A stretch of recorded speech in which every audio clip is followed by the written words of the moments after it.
안녕하세요. 출근하는 마루코입니다. 오늘은 최저 시급에 대해서 이야기를 할 건데요. 최근에부터 시작됐죠. 그 최저 임금에 대해서 지금 협의가 들어갔고, 이게 뭐 이 만 시급이 지금 만 30원인데 만 1000원대가 될 것이다. 뭐 그 정도를 요구하고 있다라는 이야기가 있습니다. 사실 이 체감을 하는 입장에서는 급여를 지급해야 되는 금액이 꽤 크게 다가와요. 저도 급여 노동자라서 월급이 올라가면은 좋은 거죠. 또 바닥 임금이 올라가면 위로 임금들이 다 올라갈 수밖에 없는 거니까. 근데 운영하시는 자영업 하시는 분들 입장에서는 아주 무서운 소리일 겁니다. 영업하시는 분들이 가장 많이 지출하는 부분이 임대료랑 인건비인데, 인건비가 꽤나 빠르게 올라가고 있어요. 뭐 물론 인건비가 올라가다 보면 결국에는 그게 고스란히 소비자가 사용해야 되는 소비자에게 부담으로 전가가 되겠지만, 이 금액이 아마 지금 월급으로 치면은 210만원 정도이고, 아마 그렇게 11,000원대로 올라가면은 230만원 정도가 최저 월급이 되지 않을까 싶고요. 그리고 지금 논의 중에 있는 게 또 하나가 있죠. 초단시간 근무자라 그래가지고 15시간, 일주일에 15시간 근무를 하지 않는 분들은 주휴수당이나 월차가 발생이 하지 않는데, 아마 이게 이 통과가 돼서 실행이 된다면은 이분들에게도 주휴수당을 지급해줘야 되는 일이 있을 거예요.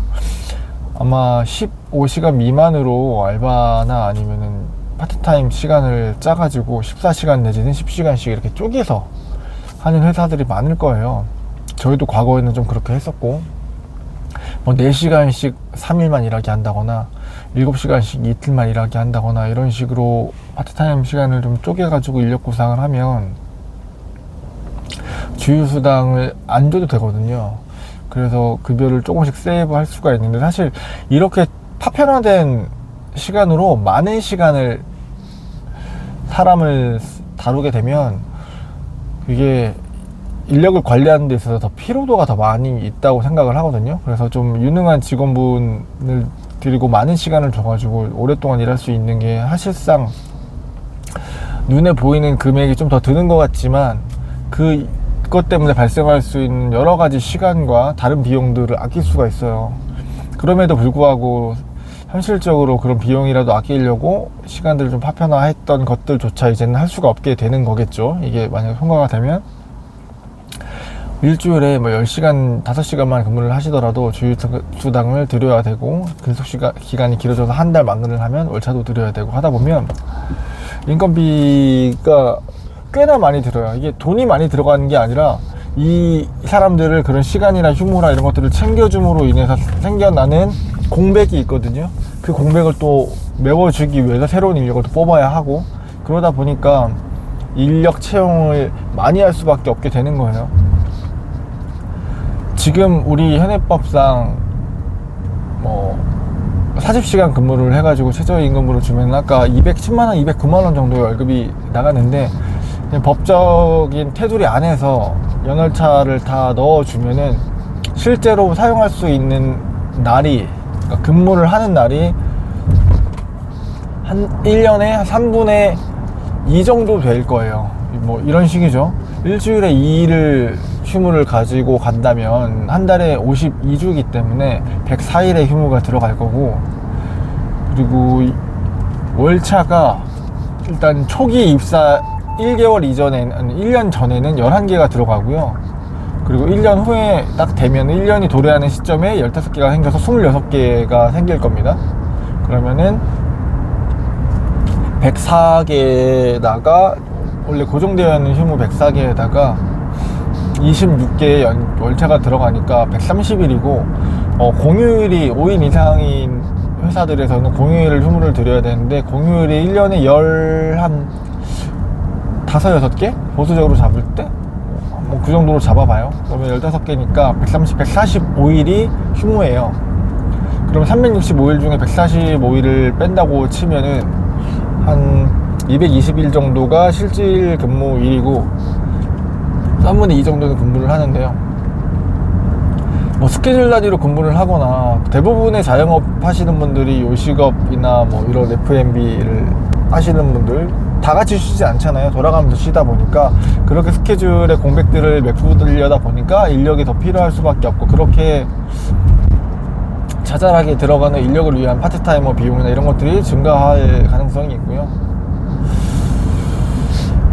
그래서 많이들 자동화를 시키거나 아니면 사람이 필요 없는 일들로 창업을 하시거나, 그래서 무인 매장들, 카페, 뭐 아이스크림 가게들, 과자, 스낵, 무인 가게에서 애완견들 간식 파는 가게들 많이 생기고, 이런 식으로 형태들이 발전해 나가는 것 같고, 이제는 식당에 가가지고 식당에 달려있는 그런 패드로 주문하는 게 익숙해졌잖아요. 결제도 거기서 해버리시는 분들도 있고, 아니면 QR코드가 붙어 있어가지고 QR코드를 찍고 그걸로 메뉴를 확인하고 거기서 결제도 가능하거나, 혹은 나갈 때 결제하시는 것들, 의류 매장도 마찬가지로 뭐 유명한 큰 매장 의류 회사 같은 경우에는 그냥 옷을 갖고 와가지고 계산하는 결제 있는 캐시 카운터 앞에다가 그냥 옷만 모아놓으면 자동으로 결제할 수 있도록 계산이 되어지는 시스템도 있고, 점점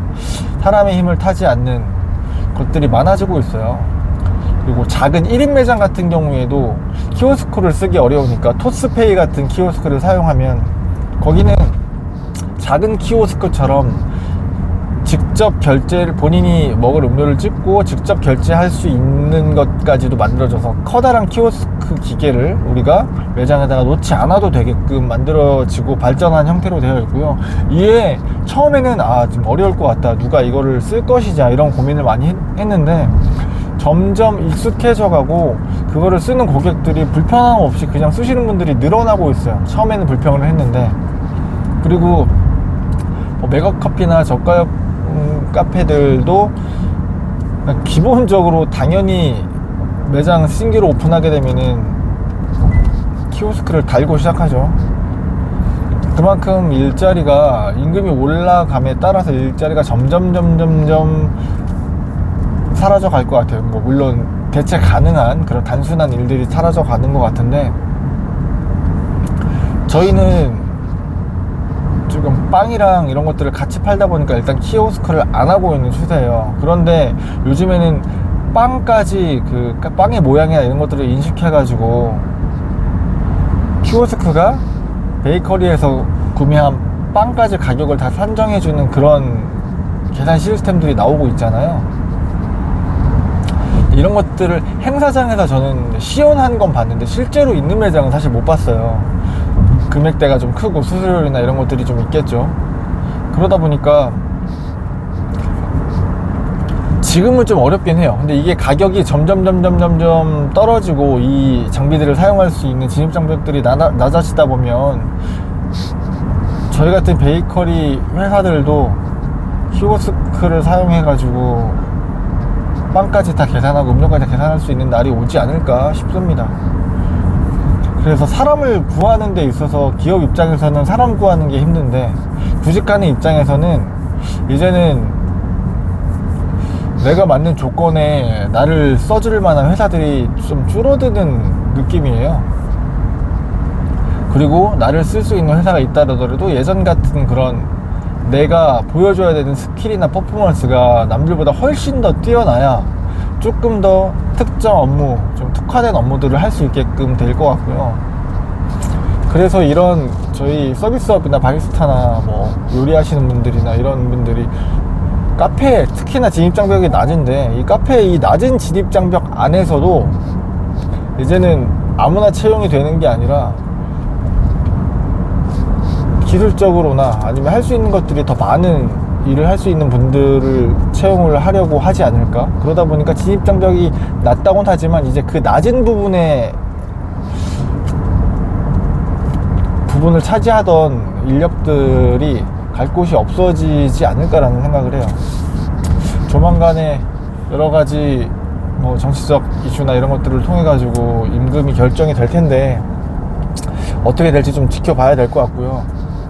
지금 제 심경으로는 아마 좀 높은 수준의 인상이 일어나지 않을까라는 그런 좀 생각이 있습니다. 그래서 뭐 마냥 싫지도 좋지도 않기 때문에 이런 것들을 고려해가지고 매장을 오픈할 때 어떤 식으로 운영을 할지, 인력은 어떻게 쓸지, 인력을 최소화하기 위해서 어떤 장비들을 쓸지 고민을 해야 될 것 같아요.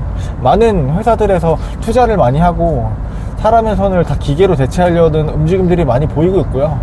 대출 받아가지고 투자를 할 때도 그런 식으로 투자를 해서 소수 정예의 인원으로 큰 효율을 보려고, 큰 퍼포먼스를 내려고 하는 회사들이 제조업일수록 많아지고 있더라고요. 저희 회사도 약간 그런 방향으로 가려고 지금 고민 중에 있습니다.